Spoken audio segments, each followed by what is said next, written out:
When you think of Thanksgiving, what's the first thing that comes to mind? Probably something like a Norman Rockwell painting, right? The giant turkey, family all gathered around, that feeling of warmth and gratitude. But under that classic image, there's a story full of some pretty wild twists, weird contradictions, and a history that is way more complex than you'd think. So today, we're going to pull back the curtain on this holiday. What's so wild is how Thanksgiving is kind of this bundle of contradictions. We think of it as a time for family and gratitude, but it also kicks off this insane season of shopping and chaos. We picture these abundant feasts, but its roots are also tied to times of scarcity and incredible creativity. And while we hold on to these cherished traditions, we're going to see how some of them have led to literal violent clashes. So yeah, let's dive into the tangled story of the modern Thanksgiving. All right, first up, let's get to the main event, the food. The modern Thanksgiving meal is the symbol of abundance, but it wasn't always like that, not even close. We're going to see how the menu has swung from a time of serious scarcity to the huge spreads we see today. Let's start with right now. According to the American Farm Bureau, the average cost for a Thanksgiving dinner for 10 people has shot up 20% in just a single year, hitting over $64. And look, that kind of money for one meal, it would have been completely unthinkable during the Great Depression, which is exactly where we're going next. Which, makes you wonder, during the Great Depression, when unemployment was through the roof and a whole turkey was a luxury most families just couldn't afford, what did they do? What did they put on the table to celebrate? Well, the answer is just pure scrappy ingenuity. People got so creative. Instead of turkey, you might have had something called mock duck.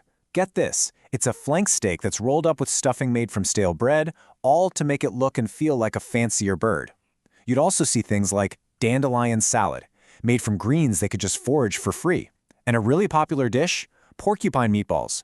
They'd stretch cheap ground meat by mixing in a bunch of rice, which would poke out when cooked, just like little porcupine quills. Pretty clever, right?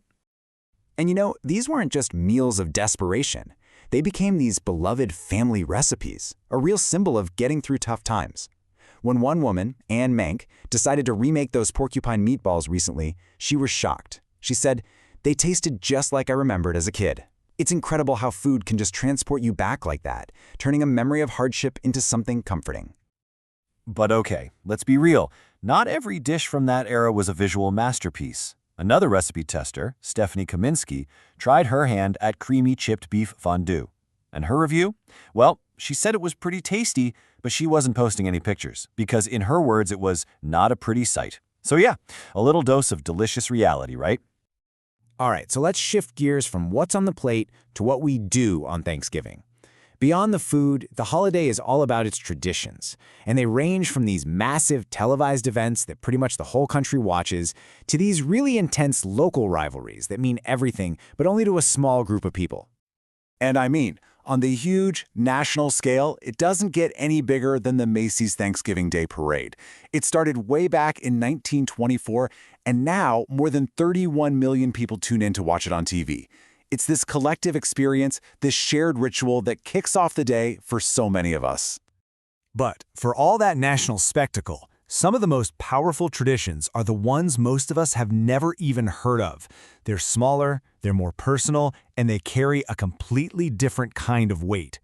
So let me introduce you to the old oaken bucket. Now, unless you're from Indiana, you've probably got no idea what I'm talking about. But since 1925, this has been the trophy for the annual football game between Indiana University and Purdue. For those folks, this game, this bucket, that's Thanksgiving weekend. And the best part? The most charming thing about it? The trophy is literally an old bucket from a well in Indiana.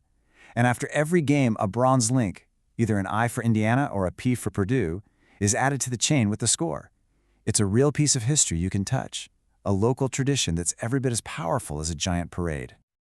Okay, so we've gone from a friendly football rivalry to a completely different kind of battle. This is maybe the biggest contradiction of all, how a holiday about being thankful somehow turned into a competitive shopping blood sport. Let's dig into the very strange history of Black Friday. So, believe it or not, the name Black Friday was originally an insult. It was actually a term that police in Philadelphia started using back in the 1950s to describe the absolute nightmare of the day after Thanksgiving.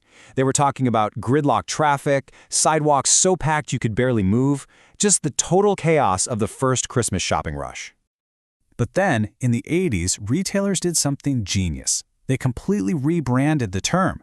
They spun this new story that Black Friday was the day that stores finally went from being in the red for the year, losing money, to being in the black and making a profit. And that positive spin, it totally worked. It stuck. And once it became this huge thing, the creep started. First, stores started opening at 5 a.m. on Friday, then 4 a.m. But then in 2010, Toys R Us just smashed right through the holiday, opening at 10 p.m. on Thanksgiving night.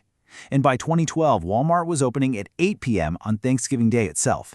The shopping was literally starting to eat Thanksgiving dinner. And this move, what people started calling Black Thursday, caused a huge backlash.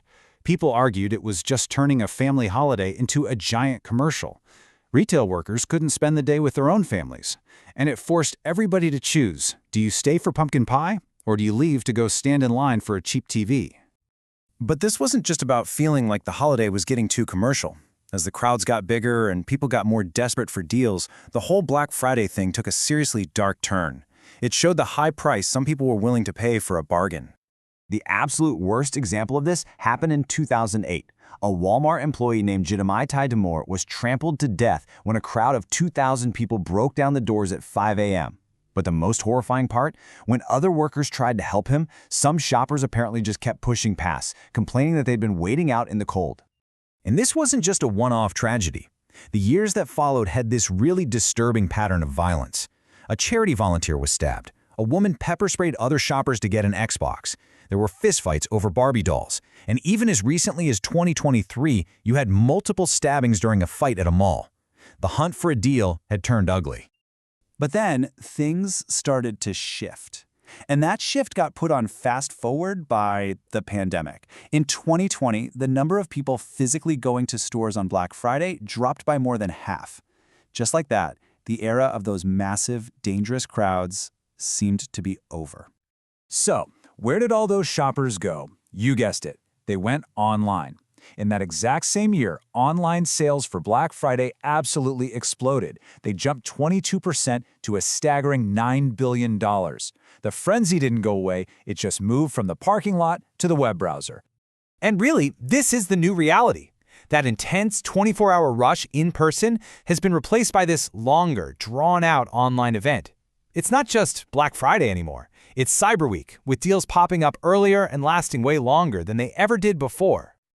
So look, when you step back, you see this holiday is always in motion. We've gone from mock duck to giant turkeys, from a bucket at a football game to a parade watched by 30 million people.